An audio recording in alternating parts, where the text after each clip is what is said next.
Hi, I'm Mickey Delmage of Sherwood Park, Alberta. Hear the latest information from the world of radio, locally and internationally, each week on the International Radio Report on CKUT 90.3 FM in Montreal and online at ckut.ca. Welcome, everyone, to the International Radio Report for Sunday, August the 17th, 2025, here on CKUT 90.3 FM in Montreal. My name's Sheldon, and I'm here with Jill, as usual, every week, with our 30 minutes of news and information from the world of radio for you.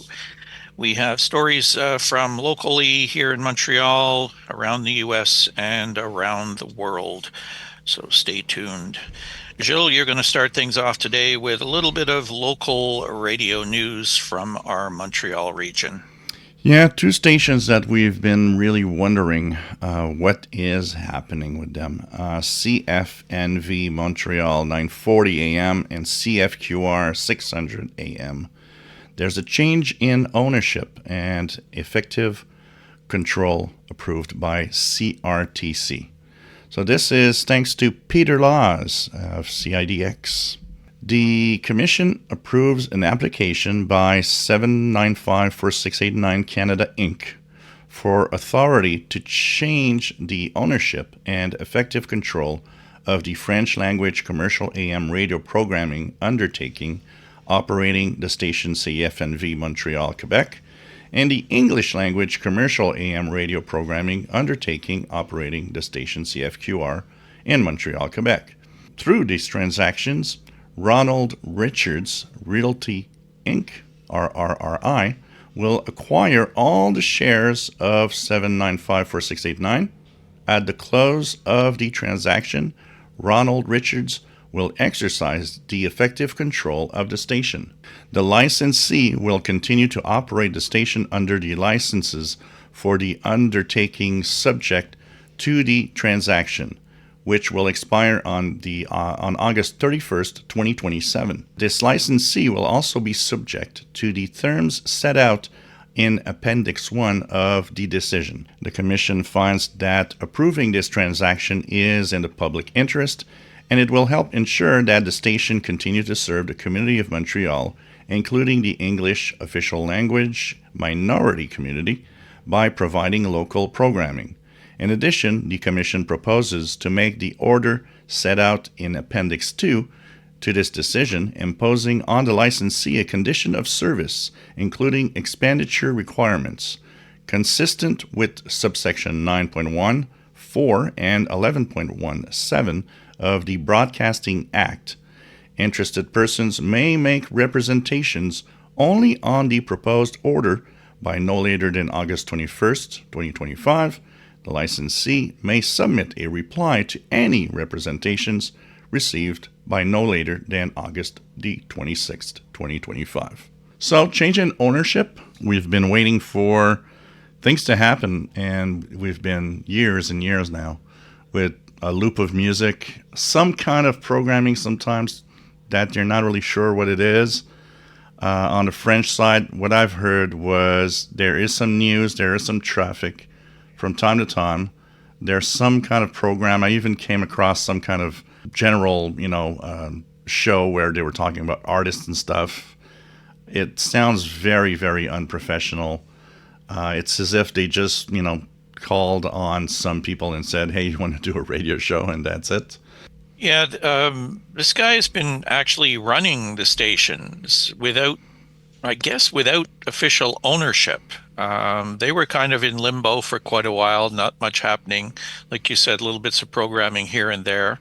I think to attract more attention, they're going to have to do a whole lot more because the bulk of the programming is canned music. A lot of 80s and 90s music. Yeah. It's just somebody got a playlist going and, very repetitious at times too. So we'll be watching, we'll be listening, and hopefully we'll have some good news about this. Maybe we should try and get hold of Mr. Richards at some point and see if he'd like to come and talk to us about what his plans are. That might be something interesting for down the road. Definitely, that would be interesting. Hey, Sheldon, something that I came across by accident, and I saw Howard Stern, and I immediately thought about you. And we got a Yes. story here about Howard Stern now. Yeah, I've been a big fan of Howard Stern for many years now, and I saw this stories making the rounds. There's so many different stories happening right now about this. So I pulled one that's come from the Hollywood Reporter by Erik Hayden. The headline is Howard Stern tries to own the rumor mill of his SiriusXM demise. Taking on the Fleet Street rumor mill isn't easy, but it appears SiriusXM and Howard Stern are giving it a shot. In the lead up to Stern's next contract talks with the satellite radio giant, a familiar refrain of, quote, "Is this it for Howard?" has echoed a bit louder given his age, 71, and his transitional media moment. Podcasts are flooding the zone and also becoming the new TV, too. The News Corp paper, citing an insider that contradicted its own headline, said that Sirius would be offering Stern a new deal, but the two parties are never going to meet on the money. It puts both Stern and SiriusXM on notice that this could be a breaking point, while also being fed into the media ecosystem with plenty of time on the clock to reach a new deal before the host contract is up at the end of 2025. Now, unlike prior negotiation dramas, the wild card is which side may want to walk this time. At least that may be the tabloid's premise. While it seems unlikely that SiriusXM is looking to shed itself of its most recognizable asset in a tough moment for the radio giant, its consumer-facing app underperformed, and it's been stuck around 33 million subscribers for a few years while navigating the rise of a podcast-driven era that has threatened its walled garden. It doesn't seem out of realm of possibility that the company is looking for Stern to take a home team discount. In any case, on Wednesday, a promo began running on SiriusXM, leaning into the drama. The tabloids have spoken. Howard Stern fired, canceled. Is it really bye buoy? Chaos is swirling as the Howard Stern Show intoned a movie trailer-ready narrator in the ad running on SiriusXM. Did staffers talk to the press? Are writers withholding their best jokes? Nobody knows what's going on or who to trust. Naturally, the promo is set up by Stern himself. Now we can reveal all the questions will be answered. All the truths will be told by the one man truly on the inside, the trailer narrator said on SiriusXM's airwaves. Stern will speak Tuesday, September 2nd. The company is also in the midst of belt tightening, dealing with reduced advertising revenue, down 2% year over year, and also cutting its tech and product workforce by 10% in order to operate more nimbly, CFO Thomas Barry stated. But that doesn't mean keeping Howard Stern is a deal breaker. He's been with me and the company going on 2 decades, and so he's pretty happy. But he's also able, like many great artists, to stop whenever he wants, Chief Content Officer Scott Greenstein told The Hollywood Reporter last year of Stern. What you always want to do in anything, whether it's a sports team or a media company, you want to have a great bench of talent that have their own identity. The show is not what it used to be. He is 71 years old now. The edge is gone on a lot of the stuff that goes on the show.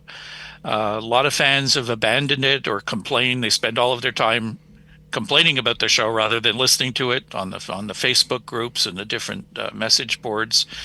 I can't see them paying Stern what they've apparently been paying him for the last 10 years, doing that all over again with their numbers dropping, their audience dropping, cost cutting. We'll have to wait and see what September the 2nd tells Howard Stern fans around the world. You know, SiriusXM also, I've been reading about the fact that maybe they're getting too broad, too large with contracts on a lot of big names, and maybe noticing we're spending a lot of money. Normally you want to have in return a growing number of subscribers, but it seems stuck. What exactly do people want to listen to? Well, out of his contract, there was reported that at the beginning it was making like $500 million. But that wasn't just salary. That was, he ran 2 complete signal stations on SiriusXM. It covered all the staff, all his staff members. And people are talking about that now. If he leaves, there's a whole bunch of staffers that are out of a job. And he's very dedicated to those people. And, I don't think he would leave them high and dry without them having known well in advance. So, I think if he was going, they'd probably know about it already so that they'd have time to be looking around, to see what else is out there for them. But I don't know. He's pulled off a lot of stunts over the years, and who knows what he's up to this time. We'll see on September the 2nd. Yep, we're part of the hype too now. September 2nd. Exactly. So in our next story, the FCC proposes fines against 2 New England pirate radio stations, and this is by Nick Langan of RadioWorld. The operators of 2 unlicensed radio stations in southern New England are facing monetary penalties from the Federal Communications Commission after its agents conducted Boston area enforcement sweeps last year. The proposed forfeiture total $45,000 and are part of the Commission's enforcement under the passage of the Pirate Act. The operators have 30 days to either pay the forfeiture or respond to the notices of apparent liability in writing seeking reduction or cancellation. The 2 accounts we detail below are according to each of the Enforcement Bureau's notices, which were published on August 7th. First, in Worcester, Massachusetts, the Enforcement Bureau proposed a penalty of $25,000 against Noah Opoku Gyamfi for operating Unity Radio on 103.9 FM last September. But the Commission said Gyamfi has a history of unlicensed operation preceding the 2020 Pirate Act's passage. On February 22, 2019, Boston field office agents traced transmissions on 103.9 to a commercial building on Fremont Street in Worcester. Field strength measurements exceeded Part 15 limits. Agents found social media platforms that identified GMF as the CEO of Unity Radio, the moniker under which the station advertised itself. The Enforcement Bureau issued a notice of unauthorized operation to GMF that April. He did not respond. During its Boston Pirate Sweep last September, agents from the Commission's Boston and New York field offices discovered an unlicensed station operating on 103.9, traced to a different commercial building in Worcester on Fremont Street. Agents conducted an on-site inspection of the station. A man who identified himself as Frank and Oppo National admitted agents into the site. At the agent's request, he powered down the transmitter. The man denied being the owner of the station during the inspection, but GMF's X account, the FCC said, and his Facebook page each used the alias Oppo National and state that he is Unity Radio's CEO. Unity Radio's Facebook page also included a contact telephone number for which GMF was identified in carrier records as the subscriber, the Commission said. The base forfeiture established under the Pirate Act is $20,000. Based on GMF's history, the FCC proposed an upward adjustment for a total penalty of $25,000. About 35 miles to the southeast in Providence, Rhode Island, the Enforcement Bureau proposed a penalty of $20,000 against Amose Pamphile, Alme Mondestin, and the company Radio Évangélique de la Grâce for operating an unlicensed station on 97.1 FM on a date last September. In the Commission's account, Boston agents traced the source of the signal with the moniker of Radio Évangélique de la Grâce to a Hendrick Street residence. Agents determined its field strengths exceeded the Part 15 limits. The agents then matched programming to Radio Évangélique de la Grâce online stream. They also found social media accounts, as well as a website for the station with a phone number listed for Pamphile. On September 12th, an agent left Pamphile a voicemail. He called the agent back that day, admitting to being the station's operator. Pamphile claimed he had spoken with the FCC previously and that they had given him permission to operate the station. The agent explained that the station was unlicensed and must cease operations immediately. 5 days later, Modestin called the agent. He claimed to be on the station's company board, and he provided a business identification number. The agent told Modestin that the station must immediately cease broadcasting. He agreed to comply. The agent did confirm with the original complainant that the station was no longer transmitting. The Boston field office agent matched the identification number Modestin provided to the Rhode Island Department of State corporate database, which listed Pamphile as president of the company and Modestin as vice president.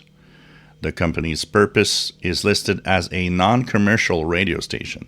For Radio Évangélique de la Grâce, the Enforcement Bureau did not find any reason to adjust the proposed base forfeiture of $20,000. So, more pirates, and one that's kind of avoiding it, saying, no, it's not me. I'm not the owner of all of this. The second one, they actually called back and said, yeah, we're the guys behind the station. Maybe hoping that, by saying we are the guys and we're going to switch off the transmitter, the fine would go away, maybe. But it's interesting to see the cat and mouse chase of pirates and the FCC. Yeah, interesting that he's registered his company and listed as a non-commercial radio station when he doesn't have a license. So that's pretty strange. Pretty bold as well. Yes. Anyways, on to bigger radio stations with our next story. The Reporters Without Borders, or RSF, says Voice of America's suspension threatens access to reliable news in Sub-Saharan Africa. This comes from Radio Info Africa. Reporters Without Borders has condemned the suspension of Voice of America programming across Sub-Saharan Africa, calling it a serious blow to the region's right to information. RSF says the move has left millions without access to trusted news, sparking major concerns over press freedom and information access. The decision by the U.S. government to halt all VOA broadcasts after 62 years has disrupted programming on over 1,000 community radio stations across Africa. Many of these relied on the VOA for content in local languages, from Kiswahili in the DRC to Hausa in West Africa. In rural areas, community stations have been forced to cut back their schedules, with some facing shutdown due to lack of content and resources. RSF Sub-Saharan Africa Director Sadibou Marong highlighted that the shutdown has also left several journalists unemployed and worsened the information vacuum in areas affected by conflict and insecurity. In response, RSF has taken legal action in the U.S., seeking the reinstatement of Voice of America staff and the resumption of its programming. Listeners from countries like Zimbabwe, Niger, Burundi, and the Democratic Republic of Congo are now left to rely on social media, which is often filled with misinformation. RSF continues to push for international support and alternative solutions to restore vital information services across the region. So, Reporters Without Borders gets it. They understand the impact that no shortwave broadcasts to Africa are going to cause a problem. They know that the local media is often not truthful, is often slanted, doesn't give varying opinions, cuts off voices that they don't like, etc. They realize they need international broadcasting back. Is that going to happen? Hard to say. It's hard to say, but you know what? I think it's just the beginning of us seeing the consequence of Voice of America gone from shortwave, from FM outlets in cities across different African countries and around the world. And unfortunately, there are other players that are taking the place, and maybe not the ones we would like. So what's happening with our sun? Well, our sun this week was somewhat active. We had a little bit of disturbances, but most of the week wasn't too bad. Actually, I had my first glimpse of what always tells me that we're getting into fall in the northern hemisphere. Voice of Korea, North Korea today on 11710 kilohertz, around 15 UTC in English, was coming in quite well. And so what's going to happen next? We do have some spots that are kind of quiet, small, we might have a quiet beginning of the week, and if things hold on, maybe a quiet week in general with some interesting signals. A study in China is apparently telling us that geomagnetic storms might affect our blood pressure. So if you want to have more details, do go to spaceweather.com. It's kind of interesting to read, and it shows how the human body can react to all sorts of effects from solar activity and geomagnetic storms. The sunspot number is 157. The radio solar flux is 152. Hopefully, the week ahead is going to be quiet, but good in different conditions. Tune to bands, tune to higher frequencies, and check out what's out there. When it's good, it's amazing what you can get.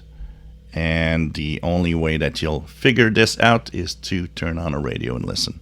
This is Christian Breton of Quebec City, Quebec. You're listening to the International Radio Report on CKUT 90.3 FM in Montreal. In our next story, we have the National Communications Authority of Ghana shuts down 3 Wontumi Multimedia radio stations for regulatory breaches. This is via Radio Info Africa. The National Communications Authority, the NCA, of Ghana has ordered the suspension of 3 radio stations owned by Wontumi Multimedia Company Limited, citing multiple breaches of Ghana's broadcasting regulations. The affected stations, 95.1 FM in Accra, 101.3 FM in Kumasi, and 101.3 FM in Takoradi, are owned by Bernard Antwi Boasiako, popularly known as Chairman Wontumi. According to the NCA, the stations failed to correct regulatory violations, including the unauthorized use of studio-to-transmitter links, frequencies, and operating from unapproved transmitter sites. The suspension comes after the expiration of a 30-day grace period granted by then President John Dramani Mahama to allow defaulting stations to comply with the rules. The NCA says Wontumi Multimedia did not fully comply during the amnesty window. The enforcement action carried out under Regulation 54 of the Electronic Communications Regulations of 2011 prohibits operating without a valid certificate of compliance. In addition to Wontumi Multimedia's stations, 6 other radio stations across Ghana have also been shut down for failing to meet compliance requirements within the grace period. The NCA says it will continue to monitor and enforce broadcasting standards to ensure that all FM operators abide by licensing conditions and national regulations. So this is something that happens often, trying to find how to operate in all of these regulations, especially in different countries. Regulations are different, and stations sometimes not always follow the rules. This is different than some of the stories that we've been covering where it's the government shutting down the stations that they don't like the content of. In this case, it's more a regulatory sort of thing where stations are kind of operating willy-nilly and, we don't really follow the regulations, or we forget what the regulations are, etc. So this is a little more enforcement in that respect as opposed to censorship or what have you. Definitely. Our final story is also from Radio Info Asia. Radio Nasim in Afghanistan shuts down after 13 years. Following the arrest and release of the station's editor-in-chief and 2 journalists by the Taliban, Afghanistan's Radio Nasim, which broadcasts in Daikundi and Bamyan provinces, has closed down.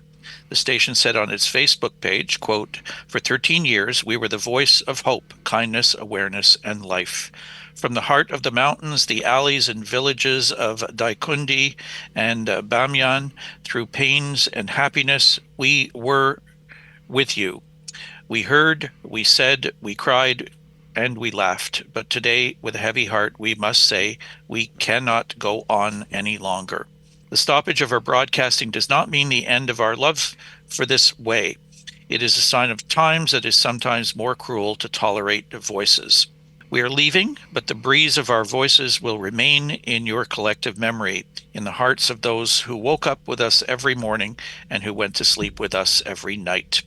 Thanks to all our dear listeners, caring colleagues, and companions who considered Radio Nasim Network their home. This end is not silence. It is our new beginning in your heart.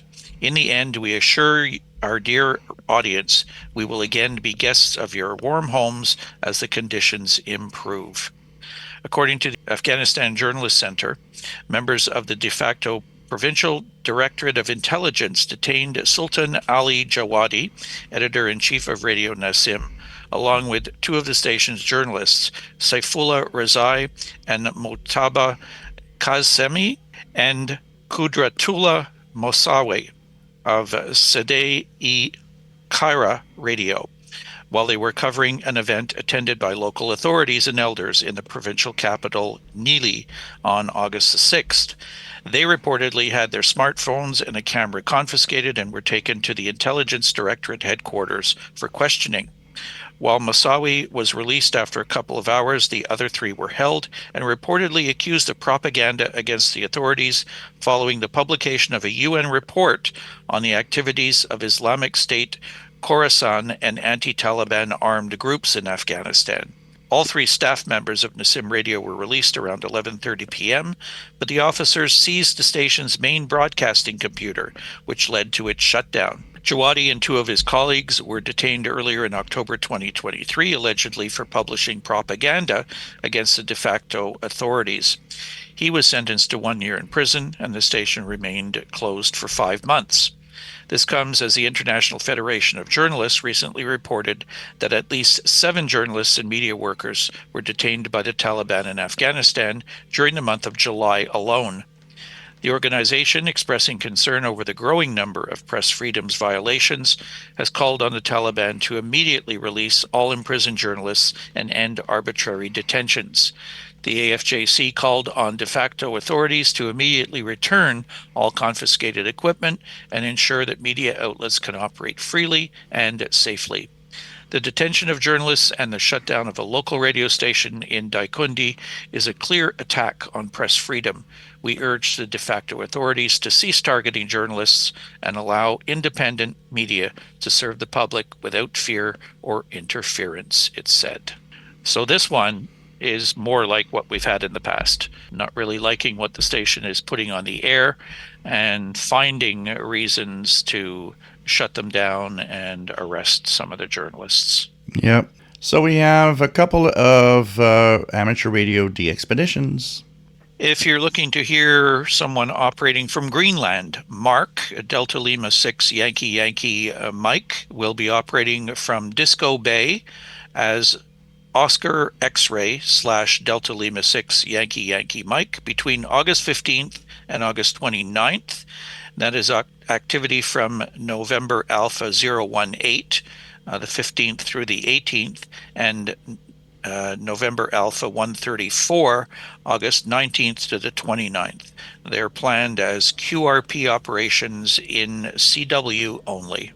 And we have Benin, Antonio, India Kilo 7, Whiskey Uniform Lima will once again be active as Tango Yankee 2 Alpha during a humanitarian mission between August 18th and September 7th.